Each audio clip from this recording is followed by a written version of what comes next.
souvent, nous nous limitons nous-mêmes sans même le savoir. Nous pensons que l'obstacle est trop grand, que nous ne guérirons jamais, que ce virus, cette maladie va avoir raison de nous. Nous nous demandons pourquoi nous n'avons pas de force, pourquoi nous n'arrivons pas à aller de l'avant, à faire une percée. C'est parce que nos pensées nous limitent.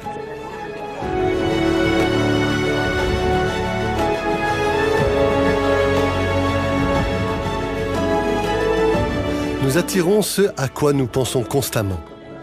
La Bible dit « Ce que l'homme pense dans son cœur, il l'est aussi ».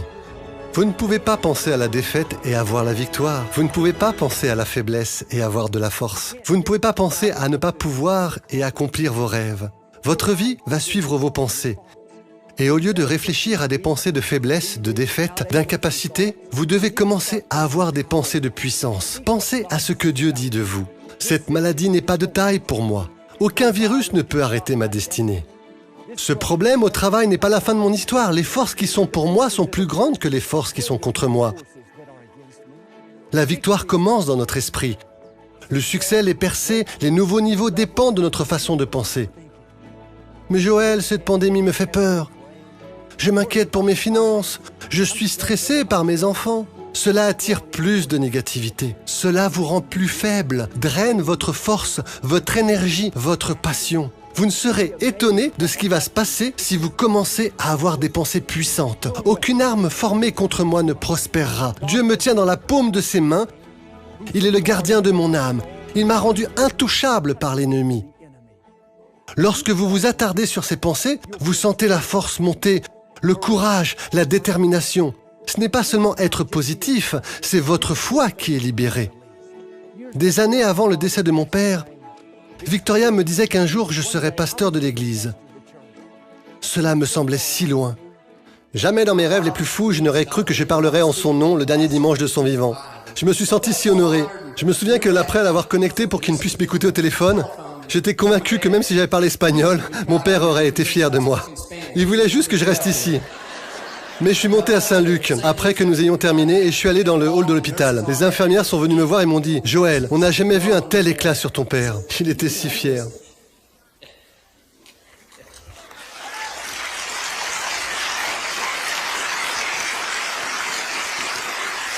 Il était si fier.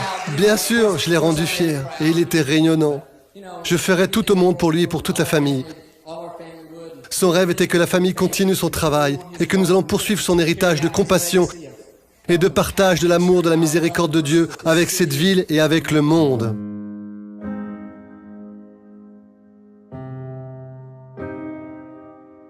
Lorsque mon père est parti rejoindre le Seigneur et que je me suis proposé comme pasteur de l'église, tout le monde me disait que je ne pourrais pas le faire, que je n'étais pas qualifié, que je n'avais pas la formation nécessaire, j'étais trop calme.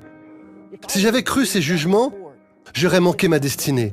C'est pourquoi les Écritures disent « Faites attention à ce que vous pensez ». Elles nous donnent un avertissement.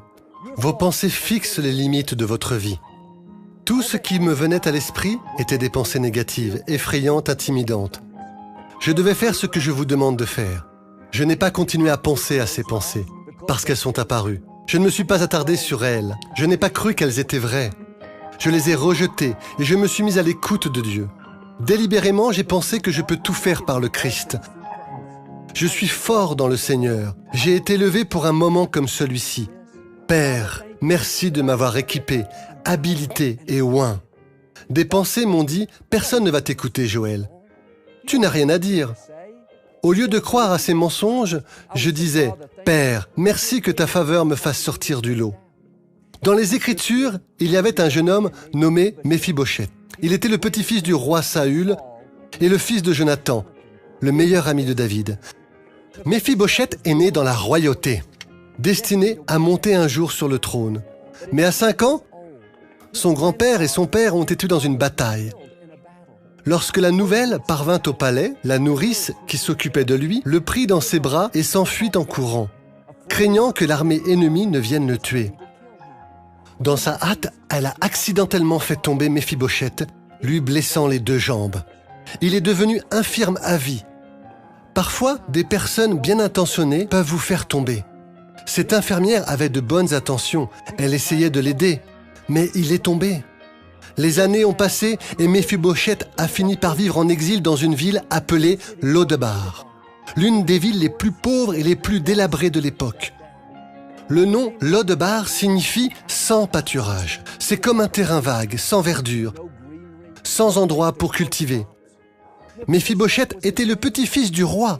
Il avait la royauté dans le sang. Il avait vécu dans le palais.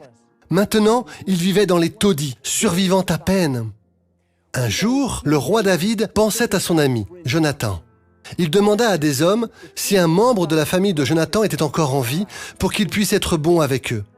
Un ancien serviteur de la maison de Saül vint dire à David que Méphibosheth était encore en vie. Les hommes de David sont partis à la recherche de Méphibosheth dans les bidonvilles de Lodebar. Et ils ont finalement trouvé Méphibosheth, qui était maintenant un homme adulte. Ils ont dû le transporter jusqu'au palais de David. Et je suis sûr que Méphibosheth avait peur, pensant que David allait le punir, ou même le tuer parce que son grand-père, le roi Saül, avait essayé de tuer David. Mais c'était tout le contraire. David a été incroyablement gentil avec lui. Il lui a dit « À partir de maintenant, tu vas vivre avec moi dans le palais. Chaque soir, tu dîneras à ma table. Je vais te rendre toutes les terres qui appartenaient à ton grand-père, le roi Saül. » Méphibosheth était bouleversé. Il ne pouvait pas croire ce qui se passait, mais la façon dont il a réagi à la bonté de David nous montre pourquoi il vivait à Lodebar toutes ces années. Il a dit à David « Pourquoi es-tu si gentil avec un chien mort comme moi ?» Remarquez ses pensées faibles, défaitistes, disant que je ne mérite pas d'être béni. J'ai eu trop de mauvais coups. Les gens m'ont laissé tomber. Je me demande combien d'entre nous font comme Méphibosheth. Nous sommes des fils et des filles du Dieu Très-Haut. Nous avons la royauté dans notre sang. Nous sommes destinés à régner dans la vie. Mais parce que nous avons été abandonnés, quelqu'un nous a fait du mal, nous avons connu des déceptions, les choses n'étaient pas justes. Mais maintenant, nous vivons dans notre Lodebar, en pensant que nous ne méritons pas d'être bénis. Je peux vous encourager. Vous devez vous débarrasser de cette pensée de chien mort. Rien de ce qui vous est arrivé ne doit vous empêcher d'atteindre votre destin. Vous avez peut-être eu des coups durs, mais cela n'a pas arrêté le plan de Dieu pour votre vie.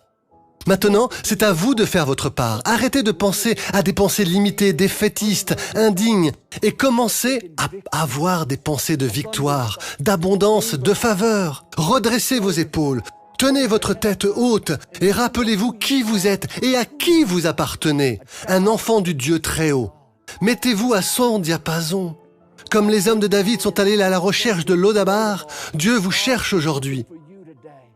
Il vous dit, je suis sur le point de vous racheter pour les injustices commises. Je suis sur le point d'ouvrir de nouvelles portes, de retourner des situations négatives. Comme Méphibosheth, vous allez être étonnés de la bonté de Dieu.